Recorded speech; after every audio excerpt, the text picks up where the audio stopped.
Hello everybody, Trevor Lane here, senior writer for LakersNation.com, and this is the Lakers Nation news feed. Today we're talking all about Jimmy Butler and the possibility of him joining the Los Angeles Lakers.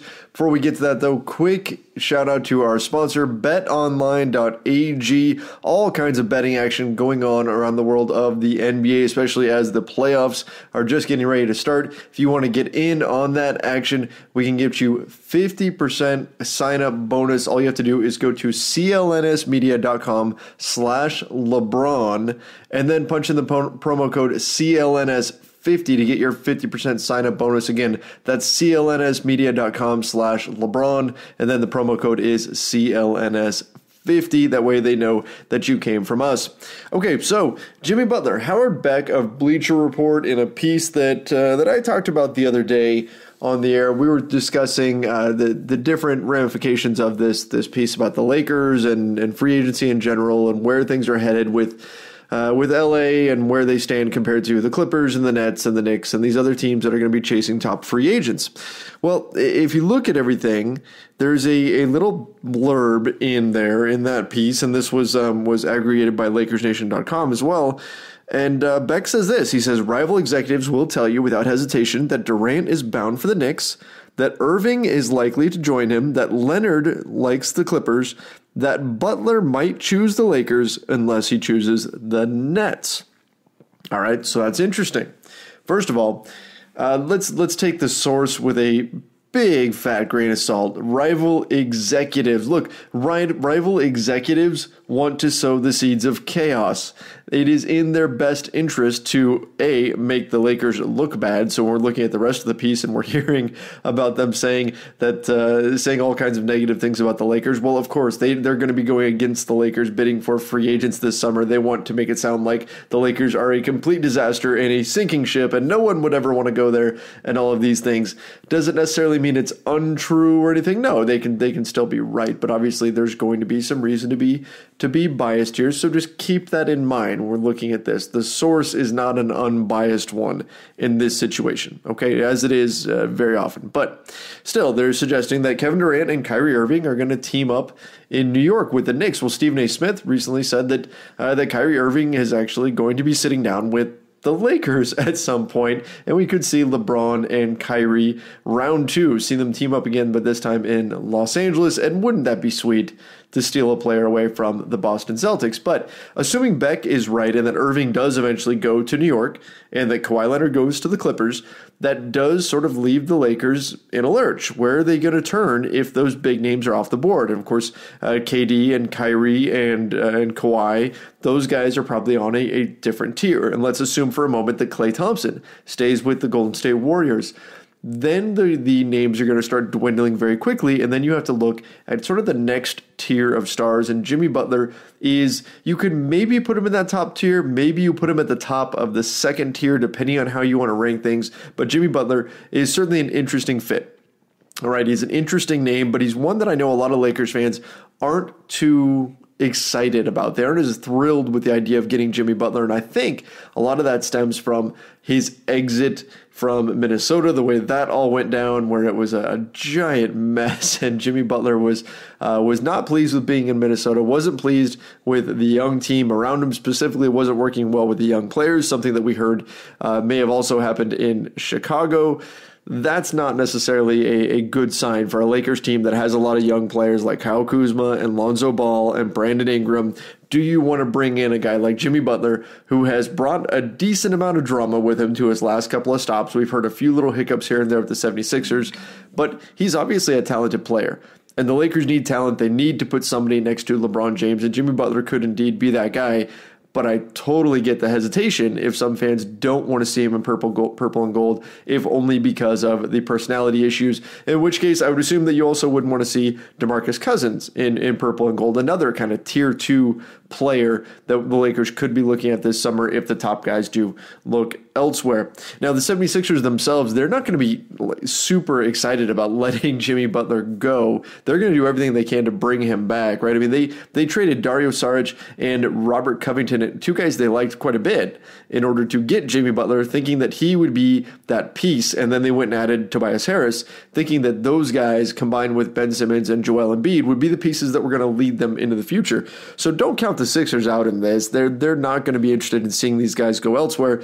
But if it is a max deal, and the Sixers aren't willing to go there, let's say they go with a max deal to Tobias Harris, but kind of balk on it with Jimmy Butler, which isn't outside the realm of possibility, then perhaps the Lakers swoop in and they can grab a guy like Jimmy Butler.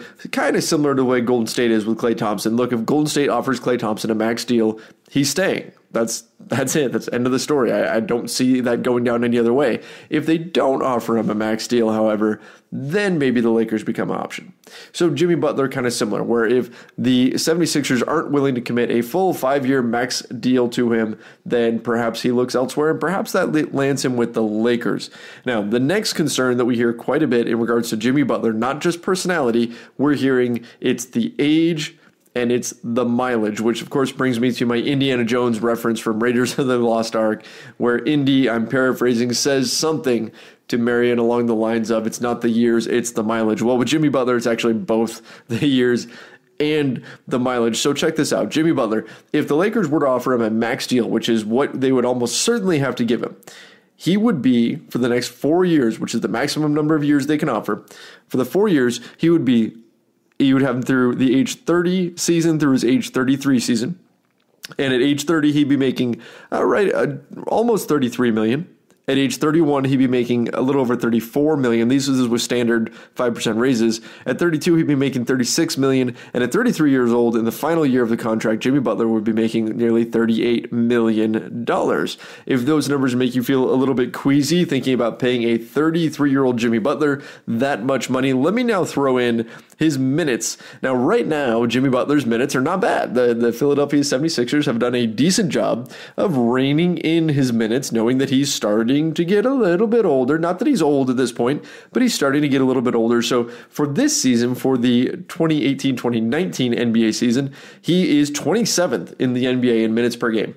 27, not bad at all. Averaging right around 33 minutes per game. Totally fine. No big deal there. But wait, let's go back a little bit. Remember, Jimmy Butler spent a number of years playing for Tom Thibodeau. He is renowned for playing his starters a ton of minutes, for really leaning on his stars. So check this out. Over the 5 seasons prior to this one, in every single one of those seasons, Jimmy Butler was in the top 5 in the NBA in minutes played, and that includes one season in which he was the number 1 overall player in terms of minutes per game. So Jimmy Butler, yes, he's going to be on the wrong side of 30 shortly. He's also got a ton of mileage that adds up. Yes, the 76ers have done some things to walk that back a little bit, but the bottom line is he does still have a lot of mileage on him. He does take really good care of himself. Maybe that's not an issue for a team that's got LeBron James. We're going to talk about that in just a moment, but it's at least something to consider, because as mileage goes up, your chances of having something catastrophic happen, some sort of injury or something like that, or somebody drop off the cliff in terms of their performance, the odds of that happening have to go up. That's the way the human body works, and so you have to be a little bit concerned at least about that. Now, compared to his other free agents, though, I know we look at some of these guys and we think, gosh, these guys are so young. Not really. Not by NBA standards. A lot of the other guys on the market, the way the NBA works now, with their free agents and the rookie contracts, guys almost always take their rookie extensions and then they wind up with their team. They don't hit free agency until their late 20s typically. Okay, Jimmy Butler obviously isn't hitting his big free agent period here until age 30, but DeMarcus Cousins, next season, I'm looking at next season, how old are these guys going to be? Jimmy Butler will be 30, right? But Kevin Durant will be 31 next season. Now, look, they're a different tier of player. There's no question about that. Give me Kevin Durant all day. But still, DeMarcus Cousins will be 29. Nikola Vucevic will be 20. I didn't think so. I thought I would have guessed that Vucevic was younger than Cousins, but Vucevic will be 29 next season as well. Kemba Walker will be 29 next season. Chris Middleton will be 28. Kyrie Irving will be 27, so he's more at the younger end of it. Yes, Jimmy Butler is at the older end of that group, but it's not like he's 5 years older than all the rest of the free agents out there. It's the combination, though, of the years and the mileage that are going to give some people cause. But again, we say Jimmy Butler is older. We hear about the age issues. We talk about it, but he's not really that much older than his contemporaries, than the other guys that are hitting free agency this summer. So maybe something to consider there. You can't exactly say, oh, we grabbed DeMarcus Cousins coming off an Achilles injury and feel like, hey, he's still super young or anything like that. Same thing with Nikola Vucevic. You can't say he's a young player at this point. Which, in fact, brings me to my next point. We talked a little bit about the dynamic of Jimmy Butler and young players. Well, right now, you've got Brandon Ingram, Kyle Kuzma, Lonzo Ball, who are on the Lakers already. And if they're building around those guys, is Jimmy Butler really that piece that is going to be the transition player? Because we know, look, LeBron James, 34 years old, he's going to be turning 35 next season. The Lakers have him locked up for next season and the season after. And then after that, he has a player option on his deal. So you've got him for at least 2 more seasons. But who's going to be around after that? Because look, Father Time is undefeated. There's no getting around it. Father Time is completely undefeated. He even beat Kobe Bryant when he robbed him of his immortality by tearing his Achilles appropriately enough. So this is a real thing. LeBron James will not be there forever. So who is your transition player? Who's going to be the guy that is going to help lead you into the next era? Is that just the young guys? Is it one of Brandon Ingram, Lonzo Ball, Kyle Kuzma? Is it all 3 of them? Are they going to step up and suddenly be the guys to lead you forward? And if not, are you looking for a transition player? Are you looking for a guy that's going to be in his prime when LeBron starts to fade? You could argue that Ingram, Lonzo, Kuzma will not quite be in their primes just yet. Will Jimmy Butler be there? Probably not. Jimmy Butler will also probably be on the downward swing, being that he'll be 33 in the last year of a 4-year deal. So once LeBron leaves, you'd be looking at, say LeBron plays 2 more seasons with the Lakers, then you're talking about a 32-year-old Jimmy Butler becoming the face of the franchise, the go-to player on offense for the Lakers. Is that something that you want? A 32-year-old Jimmy Butler, who's going to be making $36 million, would be the go-to player, the star on the Lakers with guys like Brandon Ingram and Lonzo Ball and all these other players. They'd be what? They'd be hitting 23, 24. Still not in their prime, maybe not ready to carry the team on their own.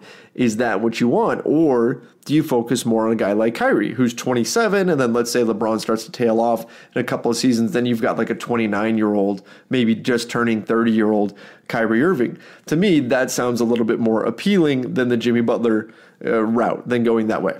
Okay, but hey, you know what? Maybe the Lakers aren't thinking long-term. Maybe they are just looking at who's going to help us win right now. And that's certainly a factor because, look, if you're looking at the big teams out there that can go sign free agents, you look at the Clippers, you look at the Knicks, you look at the Nets, you look at all these other teams that are out there that are going to be going after the major free agents this summer, not one of them can say, we've got LeBron James. We've got a piece that is ready to go into the playoffs right now. They don't have that. Look, the Clippers can sell 2 max free agents. They can say, look, we have a path to getting there. The Knicks can do the same thing, but they don't have the guy that's been there and done it before. Maybe there's some appeal to getting Kawhi and Kyrie to team up on an Eastern Conference team. Maybe there's some appeal for KD to do it, to go to New York instead. Maybe there's some appeal for KD and Kawhi to go try to team up with the Clippers or something like that. Maybe they can convince themselves, but again, LeBron James is that guy. He's already in place. They already have that star. It's not a, hey, we need to get you and someone else situation, right? You just need to land one of them. So look, if any team is set up to win right now, it's the Lakers. Because in theory, you could bring in, say, a Jimmy Butler, a Kawhi Leonard, whoever, and then take your young assets, flip them for someone. Maybe it's Anthony Davis. Maybe it's another player. Maybe it's Bradley Beal. We've heard that name out there. There's a number of different players around the league that perhaps could be had for some of the Lakers' young players. Now, some of you may be cringing at that thought, and I get it. We become attached to our young talent in Los Angeles, just like every other NBA city. It was hard to watch Julius Randle walk away. Certainly difficult to see D'Angelo Russell become an all-star with the Brooklyn Nets this season. So the immediate reaction to the thought of trading away those young guys is going to be negative. We're going to feel not right about that. Okay, but maybe that's the Lakers' plan. Maybe they decide that over these next few seasons, their sole goal is to maximize LeBron and then worry about the future later. And if that's the case, then doesn't Jimmy Butler make a little bit more sense?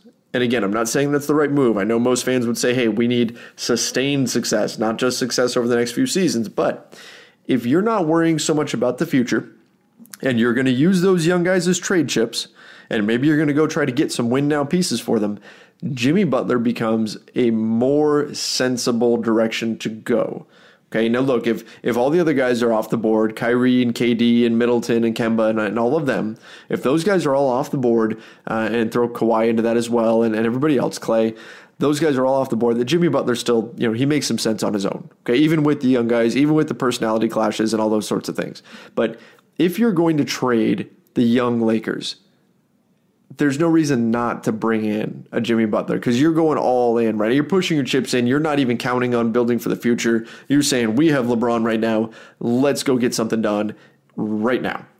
If you're doing that, then you're not so much worried about Jimmy Butler after his 4-year deal is up. You're not so much worried about Jimmy Butler in his 4th season or in his 3rd season. You don't even know if you'll have LeBron James in his 3rd season, right? You're worried about getting the guy that's going to help LeBron the most right now. And you could make an argument that outside of Kevin Durant and Kawhi Leonard, Jimmy Butler may actually be the best fit with LeBron James, and that's because he is so switchable. He's been one of the better defensive wings. Now, if you dig into his defensive numbers, they've actually dropped off a little bit this season. So that's something to consider, something to keep an eye on. I feel like he's focused a little bit more on his offensive game because that's what's going to get you paid. Defense doesn't tend to get you paid in the NBA, not the way offense does. I think that defensive ability is still there, though. At one point, he was one of the best defensive players in the league. That has definitely dropped off this season, but he's still 6'8". And he can play the 2, he can play the 3, he's pretty switchy, he can do all those things. On the offensive end, he shoots just well enough from 3 to be a threat, and he's really good at creating his own shots. He's really good at taking and making tough shots, and there's some real value to that. Now, something to be aware of, right now, 25% of his offense comes in the pick and roll as the ball handler. In a LeBron James-led offense, how much is he going to have the ball in his hands? Is he going to be able to run the pick and roll a ton? Especially if the Lakers go and ship out Lonzo Ball and they have a different point guard in, and Lonzo doesn't care about having the ball in his hands that much, and he isn't going to run pick and roll all that often anyway. But if you have somebody else out there instead of Lonzo Ball, at least Lonzo's not going to try to score out of the pick and roll as often. So if you're going to have a different point guard out there, they're probably going to want to run pick and roll more often, which maybe takes the ball out of Jimmy Butler's hands a little bit and takes away that option. But right now, for this moment, 25% of his offense is coming in the pick and roll, and he's in the 55th percentile. It's scoring out of that. Not terrible. 10% of his offense comes as a spot-up shooter, which is a little bit low for a guy that we'd like to see with a LeBron James type team. We need spot-up shooters to go around LeBron. That's clear. The Lakers try to go away from that this season. There's no debating it anymore. LeBron James needs spot-up shooters around him. Jimmy Butler, again, only 10% of his offense right now is coming from spot-up shooting, but he's in the 70th percentile as a spot-up shooter. Again, he can knock down shots. So he's not necessarily a terrible fit right now. It's a different scheme in Philadelphia, but he could fill that role. And you know what? Look, LeBron James can't be on the floor all the time, so it would be nice to be able to stagger things a little bit. If you do decide to bring in Jimmy Butler and keep the kids, does the lineup really fit? Well, you'd be looking at Lonzo Ball at the 1, Jimmy Butler most likely at the 2, or Brandon Ingram. Just call them the wings. Okay, Lonzo Ball, Jimmy Butler, Brandon Ingram, LeBron James, and then depending on who your 5 is, Kyle Kuzma at the 5 doesn't work anymore, right? We saw that this season. That wasn't something that worked out for the Lakers. So what do? You find a center, maybe you bring back JaVale McGee, and then Kyle Kuzma becomes your 6th man off the bench. That's the reality of landing one of these players, is that you're probably going to have to make some lineup adjustments here. If you look at that group, it's interesting. Right, you've got a very switchy lineup there, depending on who you bring in as your center. You've got Brandon Ingram, who's 6'9", with arms that essentially never end. He makes Reed Richards jealous with his wingspan. Let's put it that way.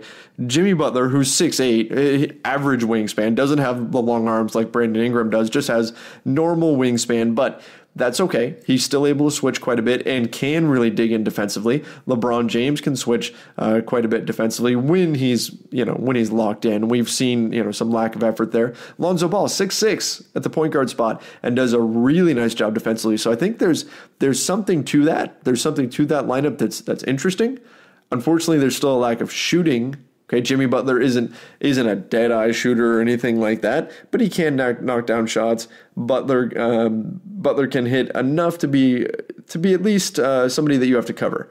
Brandon Ingram, well, if his three-point shooting can stick in the upper 30s like we saw for spurts this season, then he's at least a threat there. Lonzo Ball would really have to start knocking down threes. But look, it's not a lineup that just doesn't work at all. It's at least interesting, especially defensively. I think there's some real potential there, depending on who that center is that you'd have to bring in. Maybe you bring back JaVale McGee. Maybe it's somebody else. I'll tell you what, Brook Lopez sure would be a great fit with that, but I have a feeling Milwaukee's not going to let him go. Fortunately, the Lakers decided to pass on him. But that's where things are looking right now. If you're Jimmy Butler, if you're the Lakers and you're looking at Jimmy Butler, there's some pros and cons here. I know to a lot of fans, Jimmy Butler there's this repulsion to him. And I get it. There's some bad press out there about him, given the way things finished up in Minnesota and everything that's gone on and all the issues, right? He had those interviews with Rachel Nichols of ESPN and everything. But the bottom line, Jimmy Butler is a talented player. He is one of the better wing players in the NBA. There are some fit concerns to a degree, but you could see where things could certainly work with him and LeBron James. He's a little bit more no nonsense. He's ready to go out there and win right now, and maybe that's what the Lakers need in a player that you're going to add to LeBron James, and perhaps this young core, or maybe they're going to trade the young core. We'll see. My point is, big picture, I wouldn't write off Jimmy Butler just yet. Look, he may not be Kawhi Leonard, right? He's not. He's not Kevin Durant. He's not those guys. You could argue that maybe you'd rather have Kyrie Irving, but we can't just dismiss the fact that he is certainly a talented player and certainly someone that the Lakers will have to give real consideration to as they start to feel out where all the chips are going to fall in free agency. Okay? We went over the contract. We went over what a 4-year deal would look like for a player like Jimmy Butler with 8 years of NBA experience under his belt. We went over his age, where he falls compared to other free agents. We talked a little bit about his fit. So I hope I gave you guys a solid and comprehensive breakdown of what Jimmy Butler would be like with the Lakers in light of this recent piece where opposing general managers are seriously seeing Jimmy Butler wind up with the Lakers. Of course, we won't know for sure until free agency begins on July 1st. Lakers fans hate. This is just beginning. It's just beginning because the free agency period is going to be absolutely bonkers with so many different top flight talents. And I will be right here with you guys breaking down all of them. We'll be talking about each potential free agent. We'll be talking about all the different trades that the Lakers could make, all the moves, all the salary cap implications. I'll be bringing in different cap experts and player evaluation experts and all of that. So even though the Lakers season is winding down, it's pretty much dead and gone, that's all right, because the summer is always a blast for the Los Angeles Lakers and NBA basketball in general, and I can't wait to be able to dive into it with all of you. My name's Trevor Lane, guys. Follow me on Twitter at Trevor_Lane, and of course, make sure you check out Lakers Nation at LakersNation.com, and follow us on Twitter at Lakers Nation. Facebook is the same at Lakers Nation. Instagram is at Lakers Nation Official, and of course, the Lakers Nation YouTube channel, which is growing by the day. Make sure you guys go check that out as well. And if you could do me a favor, if you wouldn't mind, rate, review, and subscribe to the Lakers Nation news feed. It's a big push I've got right now.